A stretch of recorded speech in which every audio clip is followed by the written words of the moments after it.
मैं डॉक्टर रमेश शुक्ला एक बार आपका फिर से स्वागत करता हूं आपके अपने YouTube channel the Lucknow study station पर। और आज बात करेंगे क्षेत्रमिति के भाग 6 पर। इसके भाग 6 के अंतर्गत जो है मैं कुछ बहुत ही महत्वपूर्ण प्रश्नों पे बात करूंगा कि जिन पे अक्सर आपको दिक्कत होती है और इनको बेस्ट तरीके से आप कैसे करते हैं, तो एक एक करके आपको बताऊंगा। पहला सवाल आपके सामने लिखा हुआ है कि एक वृत्ताकार मैदान की रेडियस 70 मीटर है। एक वृत्ताकार मैदान है जिसकी रेडियस 70 मीटर है और मैदान के अंदर एक मैक्सिमम आकार का स्क्वायर बना हुआ है। आपसे पूछा जा रहा है कि स्क्वायर का क्षेत्रफल क्या होगा और अगर इस स्क्वायर को छोड़ दिया जाए तो शेष मैदान का क्षेत्रफल क्या होगा या शेष वृत्त का क्षेत्रफल क्या होगा। तो सबसे पहले आप सिचुएशन देखिए कि है ये क्या, क्योंकि अगर पढ़ने के बाद चीज़ क्लियर हो जाती है क्या है तो ज़्यादा आसान हो जाएगा। एक वृत्ताकार मैदान है, मतलब ये इसमें अधिकतम आकार का वर्ग बनाया गया है, यानी इस तरह से मैटर होगा। अधिकतम आकार का जो वर्ग बनेगा वो ये होगा। अब वृत्त की त्रिज्या यहाँ पे दे दी गई है, राइट। वृत्त की त्रिज्या आपको दे दी गई है, आप देखिए मान लीजिए ये है, कितनी है 70 मीटर। तो वृत्त की रेडियस 70 मीटर यहाँ पे दी है। अच्छा, जब वृत्त के अंदर अधिकतम आकार का वर्ग बनाया जाएगा तो एक कंसेप्ट ध्यान रखिएगा कि वृत्त का व्यास यानी डायमीटर, वृत्त का व्यास बराबर वर्ग का विकर्ण होता है। ये चीज़ आप ध्यान रखेंगे। जब सर्कल के अंदर मैक्सिमम आकार का स्क्वायर बनाया जाएगा तो जो स्क्वायर का डायगोनल होगा यानी विकर्ण होगा वो डायमीटर के बराबर होगा सर्कल के। तो यहाँ पे वृत्त का जो व्यास है वो क्या होगा, डायमीटर बराबर 2r होता है, तो ये हो जाएगा डायमीटर आपका 2 × 70 यानी डायमीटर 140 हो जाएगा। तो वृत्त का व्यास 140 है तो यहाँ पे वर्ग का विकर्ण 140 हो जाएगा, राइट। वृत्त का व्यास अगर 140 है तो वर्ग का विकर्ण 140 हो जाएगा। अब आपसे पूछते हैं कि भाई वर्ग का क्षेत्रफल क्या होगा, तो वर्ग का विकर्ण मालूम है तो क्षेत्रफल बता सकते हैं। हमने आपको वर्ग जब बताया था तो उसमें बताया था कि वर्ग का क्षेत्रफल दो तरह कैसे निकाल सकते हो, एक तो भुजा का स्क्वायर, दूसरा विकर्ण का स्क्वायर बटा 2 कर सकते हो। तो वर्ग का क्षेत्रफल ये बराबर होता है d²/2, ठीक है। अभी आप डिटेल में देख रहे हैं, उसके बाद ही बहुत ही शार्ट तरीका आपको बताते हैं। बटा 2 कर दीजिए, तो 2 बटा कर देंगे तो ये कितना हो जाएगा 70 आ जाएगा। 70 × 140, 14 0 0 और 14 सते 98 है ना, 9800 मीटर स्क्वायर। ये आपका हो गया वर्ग का क्षेत्रफल। यानी एक वृत्त है जिसका रेडियस 70 मीटर है, इसके अंदर मैक्सिमम आकार का स्क्वायर है, स्क्वायर का क्षेत्रफल क्या होगा 9800 मीटर स्क्वायर, 9800 मीटर स्क्वायर है। तो इसका आंसर हो गया। आप ये डिटेल में देख रहे हैं, आपको डिटेल में करना नहीं है, आप समझ लीजिए, पहले दोनों तरीके से मालूम होना चाहिए। फिर कह रहा है कि वर्ग को छोड़कर शेष वृत्त का क्षेत्रफल क्या होगा। तो वृत्त के क्षेत्रफल से यदि इसको निकाल देंगे तो शेष का निकल आएगा। और ये आप वृत्त का क्षेत्रफल निकाल सकते हैं, ये 22/7 और इंटू 70 और इंटू 70 आप कर दीजिए, ठीक है। तो कितना हो जाएगा 7 दामा और ये 220 × 70, तो 220 × 70 ये हो जाएगा 15,400 मीटर स्क्वायर। तो 15,400 मीटर स्क्वायर से अगर आप 9800 मीटर स्क्वायर घटा दोगे तो 5600 मीटर स्क्वायर आ जाएगा। यानी अगर सर्कल शेष सर्कल का एरिया देखा जाए स्क्वायर को छोड़ करके तो 5600 मीटर स्क्वायर होगा और अगर इसका देखा जाए तो 9800 मीटर स्क्वायर होगा। तो ये तो बेसिक कंसेप्ट हो गया, इस तरह से आप पढ़ते हैं। लेकिन मैं आपको एक छोटा सा और तरीका बता रहा हूँ, आप उससे करिएगा तो आपको अच्छा लगेगा, ठीक है। यहाँ पे ध्यान रखिएगा, ऐसा कुछ नहीं करना है इतना डिटेल। अगर आपके सामने ये सवाल आ जाता है कि एक वृत्ताकार मैदान के अंदर अधिकतम आकार का वर्ग है, वर्ग का क्षेत्रफल क्या होगा, तो आपको वर्ग का जो क्षेत्रफल होगा इस रेफरेंस में वर्ग का क्षेत्रफल बराबर 2r² होगा। और अगर पूछे शेष भाग का क्षेत्रफल क्या होगा, शेष भाग का यानी शेष भाग का वर्ग को छोड़कर, ठीक है, वर्ग को छोड़कर, तो वर्ग को छोड़कर शेष भाग का क्षेत्रफल क्या होगा, तो इसमें भी आपको कुछ नहीं करना है, 8/7r² करना है। अच्छा, इन दोनों मामलों में r क्या है, r रेडियस है। मैं आपको करके दिखाता हूँ ताकि आप इजीली समझ जाएं। यहाँ ना तो हम डायमीटर निकाल रहे हैं, ना ही कोई फार्मूला निकाल रहे हैं। अगर वर्ग का क्षेत्रफल 2r² की बात करेंगे तो 2 × 70 और × 70, 7 7 49, 2 9 98 हो गया, और ये 00, यानी वर्ग का क्षेत्रफल 9800 मीटर स्क्वायर हो गया। अब ये 8/7r² है, तो 8/7 और × 70 और × 70, यहाँ पे हम 7 से काट देंगे, 10 हो गया, 7 8 56 और ये 0 दोनों लगा देंगे, 5600 मीटर स्क्वायर। इसका मतलब है कि अगर इससे आप करेंगे तो थोड़ा सा आपको टाइम कम लगेगा और तेज़ी से आप आंसर दे सकते हैं। आइए नेक्स्ट क्वेश्चन पर। ये सेकंड क्वेश्चन देखिए, दूसरा सवाल है, और मैंने बताया कि इम्पोर्टेंट और अच्छे में कुछ क्वेश्चन पे चर्चा करूँगा। ये वीडियो आपका जो है छठा होगा क्षेत्रमिति का। तो एक वर्गाकार मैदान की भुजा 50 मीटर है, इसके अंदर एक गाय केंद्र पर बंधी है, यानी वर्गाकार मैदान के सेंटर पर एक गाय बंधी हुई है और गाय की जो रस्सी है वो 21 मीटर लंबी है। आपसे पूछा जा रहा है कि गाय द्वारा न चरे गए भाग का क्षेत्रफल क्या होगा। तो गाय द्वारा न चरे गए भाग का क्षेत्रफल वही होगा जहां तक गाय की पहुंच नहीं होगी। अच्छा, इसको अगर डायग्राम के जरिए आपको दिखाया जाए तो इस तरह से आप समझ सकते हैं कि देखिए ये वर्गाकार मैदान है और ये 50 मीटर लंबा है, ठीक है। इसकी बीमा 50 मीटर है, वर्गाकार मैदान है जिसकी बीमा 50 मीटर है, और इस मैदान के सेंटर पर एक गाय बंधी हुई है जिसकी रस्सी की लंबाई 21 मीटर है। तो रस्सी की लंबाई 21 मीटर है, इसका मतलब इस तरह से ये गाय जो है एक सर्कल का रूप लेते हुए चरेगी, और गाय द्वारा न चरे गए भाग का जो क्षेत्रफल होगा वो स्क्वायर के क्षेत्रफल से इस सर्कल के क्षेत्रफल को निकाल दिया जाए, वही आंसर होगा। तो वर्ग का क्षेत्रफल क्या होगा, वर्ग का क्षेत्रफल बराबर 50 का स्क्वायर यानी 2500 मीटर। तो आपका मैदान वर्गाकार है, ये 2500 मीटर स्क्वायर इसका एरिया हो गया। अब इससे हमें देखना है सर्कल का, क्योंकि सर्कल को तो गाय ने चर लिया है, ना चरा गया भाग आपका कौन सा होगा, ये होगा, ना चरा गया भाग आपका ये होगा।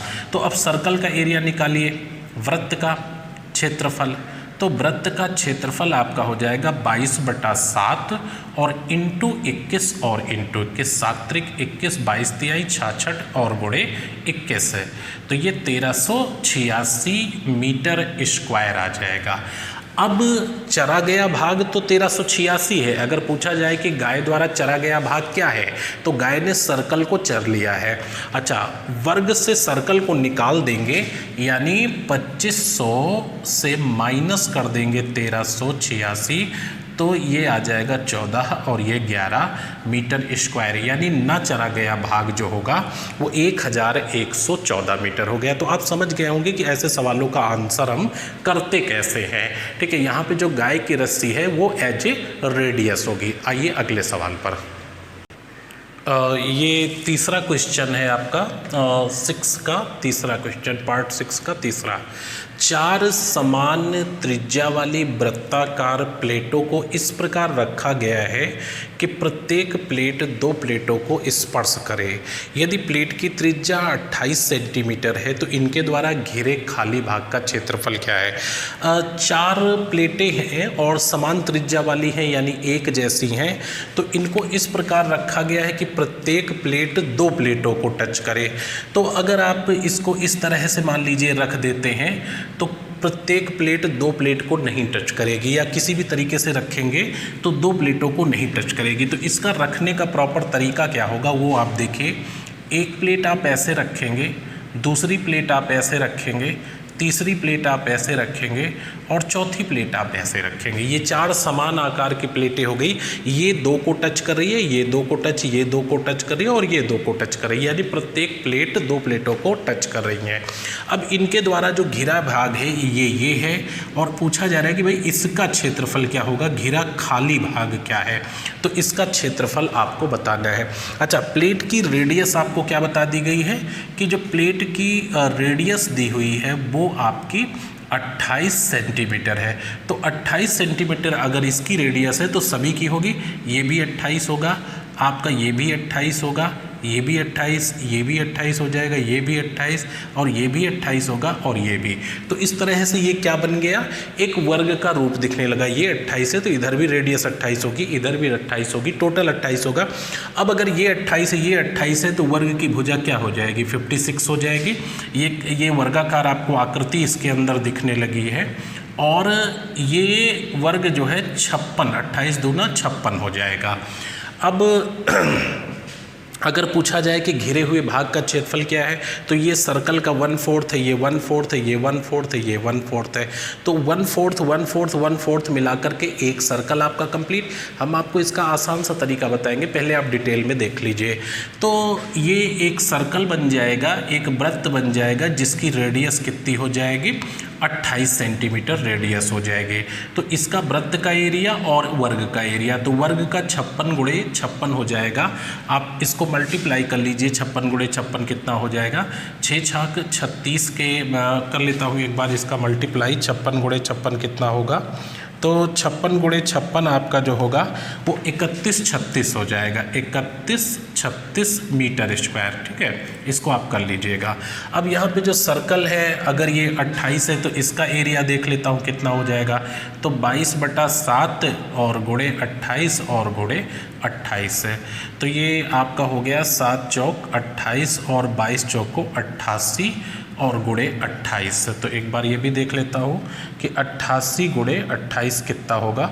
ठीक है, तो ये आपका हो गया 2464 मीटर स्क्वायर। तो इसका मतलब है कि आपका इनका एरिया, ये 4 जो टुकड़े हैं इसका 2464 है, और जो स्क्वायर है पूरा ये है 3136। तो फिर ये क्या है, तो 3136 से अगर 2464 निकाल दिया जाए तो ये 2 हो गया, और ये आपका 7 हो जाएगा, और ये आपका इसमें से 6 इधर एक जाएगा, तो ये 6 हो जाएगा, 672 मीटर स्क्वायर। इसका मतलब है कि ये भाग आपका जो होगा वो 672 मीटर स्क्वायर होगा। अच्छा, ये सवाल रिपीटेड काफ़ी क्वेश्चन है, कई परीक्षाओं में पूछा गया। तो इतना बात करने का और ये दिखाने का सिर्फ एक मतलब था कि इस क्वेश्चन में अभी तक किसी ने प्रयोग नहीं किया है। 4 कार्डबोर्ड वृत्ताकार हैं जिन्हें इस तरह से सजाया गया है कि प्रत्येक कार्डबोर्ड 2 को टच करे, तो तरीका यही होगा। और फिर कार्डबोर्ड की रेडियस ये है, इनके द्वारा घिरे हुए आंतरिक भाग का क्षेत्रफल क्या होगा। तो जब भी आपसे पूछे ये सिचुएशन हो और आंतरिक भाग का क्षेत्रफल अगर पूछा जाए, तो आपको कुछ नहीं करना है, 6/7 आर स्क्वायर कर देना है, यही आपका आंसर होगा। इसे आप नोट कर लीजिएगा, 6/7 आर स्क्वायर करेंगे तो आप सीधा यहीं पहुंच जाएंगे 672 पे। आपको इतना करने की ज़रूरत नहीं पड़ेगी, ये मैं करके दिखा देता हूँ। आप देखिए 6/7 हो गया, और आर का मतलब 28 गुणे 28 हो गया, काट दीजिए, 7 चौक 28 हो गया, और ये 6 चौक को 24 हो गया। 24 गुणे 28 आप करेंगे तो 672 मीटर स्क्वायर आ जाएगा। तो आप इसको इस तरह से याद रखिएगा। और अगर कंसेप्ट की बात करें तो ये सामने आपके बना हुआ है कि एक स्क्वायर बनता है, और स्क्वायर जो बनता है वो इसके डायमीटर के बराबर होता है, और फिर एक कंप्लीट सर्कल निकाल दिया जाता है, तो उसके द्वारा घिरे हुए भाग का क्षेत्रफल आ जाएगा। आइए नेक्स्ट क्वेश्चन पर। ये चौथा सवाल आपके सामने लिखा हुआ है, एक वर्ग का क्षेत्रफल मालूम नहीं क्या है, एक आयत के क्षेत्रफल का 3 गुना है। यदि वर्ग की विमा 12 मीटर है तथा आयत की चौड़ाई वर्ग की भुजा की आधी हो, तो आयत का विकर्ण क्या होगा। यहाँ पे 2 आकृतियों में रिलेशन दिखाया जा रहा है। एक वर्ग, ठीक है, ये है, इसका क्षेत्रफल आयत के क्षेत्रफल का 3 गुना है। ठीक है। एक वर्ग का क्षेत्रफल एक आयत के क्षेत्रफल का 3 गुना है। यदि वर्ग की भुजा 12 मीटर हो तो वर्ग की भुजा 12 मीटर अगर है तो आपको क्लियर हो गया कि वर्ग का क्षेत्रफल कितना हो जाएगा, भुजा का स्क्वायर यानी 144 मीटर स्क्वायर हो जाएगा।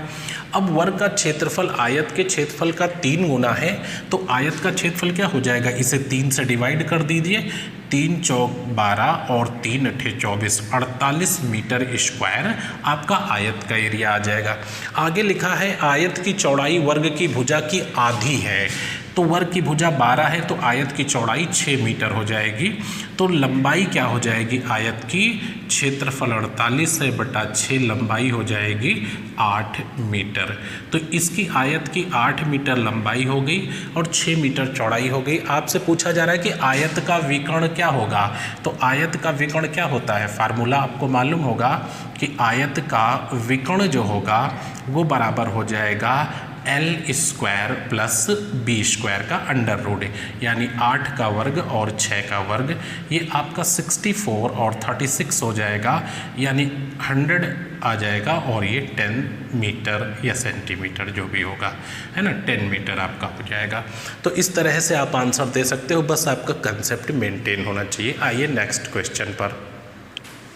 ये 5वां सवाल आपके सामने लिखा हुआ है, शायद सबको आता होगा, बहुत ही सिंपल सा क्वेश्चन है, लेकिन इसमें कुछ विशेष बताना चाह रहा हूँ। बाय द वे ये सामने आ जाए तो आप करेंगे क्या, क्योंकि लगाना और सीधा टिक कर देना दोनों में टाइम का बहुत बड़ा अंतर होता है। एक वर्ग के विकर्ण की लंबाई दी हुई है, एक ऐसे वर्ग का विकर्ण क्या होगा जिसका एरिया पहले वर्ग के क्षेत्रफल का दुगना हो, ठीक है। तो एक इस तरह से वर्ग आपके सामने दिखाया गया है और इसके विकर्ण के बारे में बता दिया गया कि भाई इसका विकर्ण 10√2 मीटर है, ठीक है। फिर आपसे कहा जा रहा है कि एक ऐसा वर्ग जिसका एरिया इसका दुगना है ना, इस तरह का एक वर्ग है और इसका क्षेत्रफल इसका 2 टाइम्स है ना, इसके क्षेत्रफल का दुगना है, तो फिर इसका डायगोनल क्या होगा, इसका विकर्ण क्या होगा, ठीक है। तो अब सबसे बड़ी बात है कि आप इसको निकालते हैं और मैं भी निकाल के ही दिखा रहा हूँ कि कैसे आप निकालेंगे। इसका जो विकर्ण है वो 10√2 मीटर है और विकर्ण जो होता है वर्ग का वो भुजा √2 होता है, राइट। √2 कट जाएगा, यानी इसकी भुजा 10 आ गई। अब अगर इसकी भुजा 10 है तो पहले वाले वर्ग का एरिया 100 मीटर स्क्वायर हो जाएगा, दूसरे का एरिया पहले का दुगना है तो दूसरे का जो एरिया हो जाएगा वो 100 गुणे 2 यानी 200 मीटर स्क्वायर हो जाएगा। अब इसका जो एरिया है वो 200 मीटर स्क्वायर हो जाएगा, है ना। अब आपसे पूछा जा रहा है कि इसका डायगोनल क्या होगा, तो ये होता है, आपने देखा है कि क्षेत्रफल बराबर d²/2 होता है, तो यहाँ पे क्षेत्रफल आपका दिया हुआ है 200 और ये बराबर d²/2 होगा, तो d² बराबर 400 हो जाएगा, यानी d बराबर 20 हो जाएगा। तो इसका विकर्ण क्या होगा, 20। अब यहाँ पे एक महत्वपूर्ण आपको पॉइंट बताएं, जब भी आपके सामने इस तरह से क्वेश्चन आए कि एक वर्गाकार मैदान है, ठीक है, एक वर्गाकार मैदान है जिसका विकर्ण दिया हुआ है, मान लीजिए ये कह दिया गया कि 25√2 है, ठीक है। एक वर्गाकार मैदान है जिसका विकर्ण 25√2 है। एक ऐसे वर्गाकार मैदान का विकर्ण क्या होगा जिसका क्षेत्रफल इसका दुगना हो, तो आपको कुछ नहीं करना, इसको हटाइए और इसको डबल कर दीजिए, आंसर 50 हो जाएगा। यानी अगर एक वर्गाकार मैदान का विकर्ण 18√2 है तो एक ऐसा वर्ग जिसका क्षेत्रफल एग्जैक्टली इसका दुगना है उसका जो विकर्ण होगा वो 36 हो जाएगा। यानी √2 हटा के दुगना कर दोगे तो आपको हमेशा आंसर मिल जाएगा और इसमें कभी कोई मिस्टेक नहीं होगा। आइए नेक्स्ट क्वेश्चन पर। ये इस वीडियो का लास्ट क्वेश्चन होगा और बहुत ही छोटे छोटे वीडियो रखेंगे जिससे आपको रिवीजन करने में अच्छा लगे। तो ये लास्ट क्वेश्चन होगा, इसमें 6 क्वेश्चन बताए गए हैं, आप इनको ध्यान से देखिएगा। कुछ आ रहे होंगे आपको, कुछ नहीं आ रहे होंगे, कुछ नया सीखेंगे। 2 सकेंद्रीय वृत्तों की त्रिज्याएं। तो सबसे पहले सकेंद्रीय वृत्त क्या होता है, जिनका केंद्र एक ही हो। जैसे ये एक सर्कल है आपके सामने और इसका केंद्र बिंदु ये है, इसके बाद एक सर्कल ये है और इस वाले सर्कल का भी केंद्र बिंदु यही है, ठीक है। तो 2 सकेंद्रीय वृत्त, जिनकी त्रिज्याएं क्रमशः 8 सेंटीमीटर और 6 सेंटीमीटर है। तो अगर इसकी बड़े वाले सर्कल की 8 सेंटीमीटर है और इसकी 6 सेंटीमीटर है, तो पूछा जा रहा है कि वृत्तों के बीच के हिस्से का क्षेत्रफल क्या होगा। तो बीच का हिस्सा कौन सा हो गया, ये हो गया, इसका क्षेत्रफल आपसे पूछा जा रहा है। अच्छा, अगर आप सोचें कि पहले बड़े वाले सर्कल का एरिया निकाल लें फिर छोटे वाले को निकाल लें, दोनों को घटा दें, तो कैलकुलेशन बहुत हार्ड हो जाएगा। ऐसा करने की ज़रूरत नहीं है। जब भी आपके सामने सकेंद्रीय वृत्त आए तो आप केवल इस तरह से लिखिएगा।